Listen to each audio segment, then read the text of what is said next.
Hello and welcome back to Bookish, and welcome back to my short story project, my year-long project where once a month I read a kind of classic American short story and discuss it here. I'll leave a link to a PDF of the story down below so you can read it before watching the video if you want to, if you haven't already read it. This month's story is... No, Zelda. No. This month's story is The Jockey by Carson McCullers. This is a pretty perfect, small, short story. It is short, it is condensed, it is powerful, it is packed with images. It's tempting just to forego the entire discussion of the story and just spend my time reading the story to you. The plot is incredibly simple. We are at Saratoga in August during the racing season. It is nighttime, the day's racing is over. A man known as the Jockey comes in to the country club dining room, and he stands with his back against the wall, and he's searching the room for someone. We learn a lot about the Jockey. We learn, obviously, that as a jockey, he is small.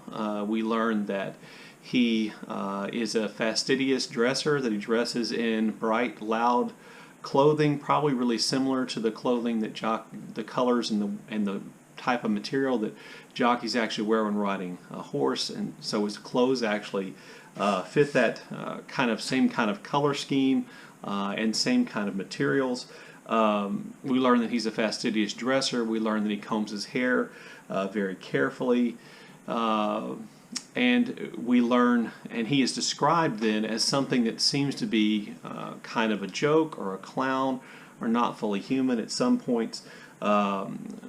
McCullers describes his hand as being like claws, and his skin is gray. Later on, we learn that he has a fairly peculiar walk, which probably is a result of riding a horse all the time. That he has a high-pitched voice that can verge on hysteria when he's upset, as he certainly will be in the story, and that he has very careful manners, but that his manners will eventually break down in the face of the other characters. As he stands there, he eventually sees the men he was looking for. They are sitting at a table. They have just been served their dinner after sitting and drinking. Those other three characters are known as the rich man. The rich man speaks only in cliches. He never says anything substantive at all. He never says anything which indicates there's any real kind of interaction on a human level. He is in costume, maybe even as the jockey as. He wears kind of old riding clothes and an old riding jacket despite being a rich man. But he's clearly putting on a show because, as the story tells us, nobody's ever actually seen him ride a horse. Another man at the table is only known as Simmons. He is a bookie. He is the most judgmental of the jockey. He is the most indifferent to what we'll find out as the jockey's problems. He speaks in a flat, ineffectual voice, almost as though he's a machine. And then of the three men at the table, the most human is Sylvester. Sylvester is a trainer. In other words, he trains horses. He's red-nosed, which is used to indicate that he is, in fact, a drunk. He's the one who knows the jockey the best because, being a trainer, he would have worked with the jockey, and he's the most sympathetic of the characters. So the jockey sees them, and when he sees them, his chin goes up in defiance. They don't see him right away, and as he stands there against the wall, eventually Sylvester spots him, and the men at the table start talking about him. They are wondering, the rich man says, hey, invite him over because he doesn't really care. Nothing matters to him. The bookie, Simmons, says, no, don't do that. He's crazy. Sylvester says, oh, he's not that bad, and he tells the story about what's gone wrong in the jockey's life recently. The jockey has a friend who Sylvester describes as a particular friend who was also a jockey, a young jockey who was injured weeks before during the racing that went on in Miami, and that young jockey broke his leg and his hip, and he and the jockey of our story, who, by the way, his name is Bitsy Barlow, as if you couldn't have a more dehumanizing name, for someone who is small in stature, like the jockey is, that he and this young jockey had been really good friends, that they were always in one another's room, that they lay on the floor together and read the sports page. I think there's definitely some hint at a romantic relationship existing between the jockey and this younger man. You know, so these men sit and talk about the jockey, but they don't invite him over. Eventually, the jockey goes over to the table anyway, and it is clear from the moment he sits down that he is upset. Anything he says, the rich man responds with some kind of cliched response. Simmons, the bookie, essentially just ignores him completely, and Sylvester, who's the one who knows him the best, is really just concerned about trying to prevent him from making a scene. He orders a drink, which Sylvester tries to talk him out of. And then he sits there while these men finish their dinner. None of them offer him anything to eat. The most that Sylvester offers him is some seltzer water, and that's it. And so he sits there watching these men eat a fairly lavish, sumptuous, rich meal. He brings up his friend, asks any of them if they remember him. Sylvester again is just trying to avoid some kind of a scene. The jockey gets angry. He leaves the table and goes to the bar, where he stands at the bar and he drinks a Manhattan, a very specific drink. And then he will, while he's away, Sylvester tells another story about the jockey, which gives an indication of other problems the jockey may have, which are somewhat indicated by his appearance. His temples have depressions. He is gray-skinned, and the Sylvester tells us that he has gained weight, which is a problem for a jockey. Jockeys have to make weight in order to be able to ride. If they get too heavy, they can't ride. This is one reason why eating disorders were a real common problem among jockeys, because they have to make a certain weight all the time. And we learn from Sylvester that he's having a hard time making weight, and he's essentially in some ways stopped eating. Sylvester tells this kind of gruesome story where he says, you know, if the man eats a lamb chop, then you'll be able to see the lamb chop in his stomach for hours. That's how skinny he is. Maybe this explains why the men at the table don't offer him anything to eat. But it does seem like a fairly inhuman act not to offer him anything to eat. So the jockey goes off. He has his drink. He comes back to the table. He brings up the subject of his friend. The young jockey was hurt again. He mentions that he got a letter from him. They took the cast off, and that his injury is somewhat permanent. And I will read that section to you. Himself, he becomes enraged. He shakes the table. He then picks up 2 or 3 French fries from a plate of French fries that are on the table, and he very deliberately eats them. He chews them up, and he spits this mass of food out on the floor. This is the first time where his manners have truly broken down, and indicating his level of disgust with these men. He then leaves, and those men return to their conversation, return to their essentially the end of their meal, and more or less act as though what had happened had never happened. So there are a lot of things going on in this story.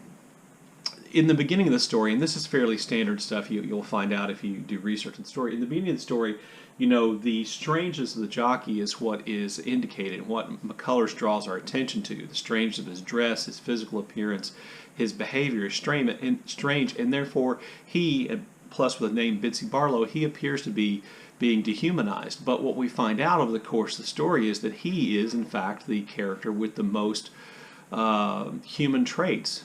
He's compassionate. He feels love. He can get angry. He can be upset. And the 3 men at the table are, for the most part, dispassionate.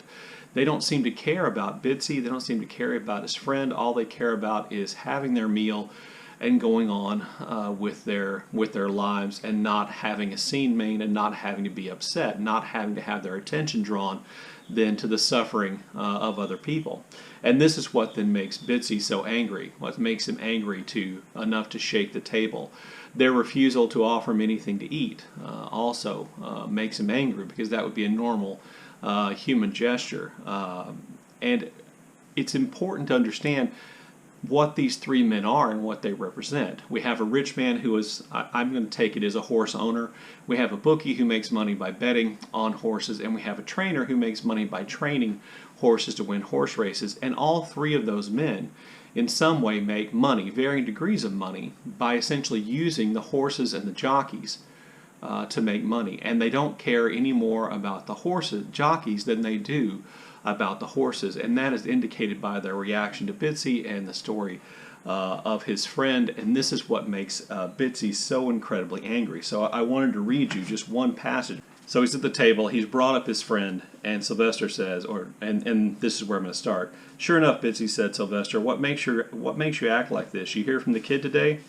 "I received a letter," the jockey said. "The certain person we were speaking about was taken out from the cast on Wednesday. One leg is 2 inches shorter than the other one. That's all." Sylvester clucked his tongue and shook his head. "I realize how you feel." "Do you?" The jockey was looking at the dishes on the table. His gaze passed from the fish casserole to the corn and finally fixed on the plate of fried potatoes.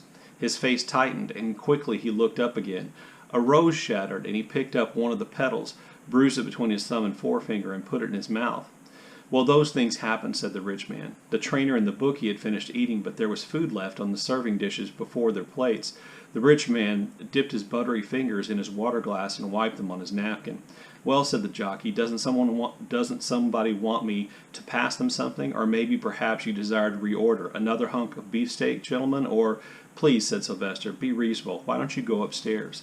So again, we learn a lot of things in this scene. We see that the jockey's aware that these men have just eaten a rich meal and offered him nothing, that they are healthy and hale and well off, and his friend and indeed the jockey are not. The jockey's gray skin, his shrunken temples, the ability of you to see food in his stomach indicates that he is essentially starving himself so he can continue making a living as a jockey.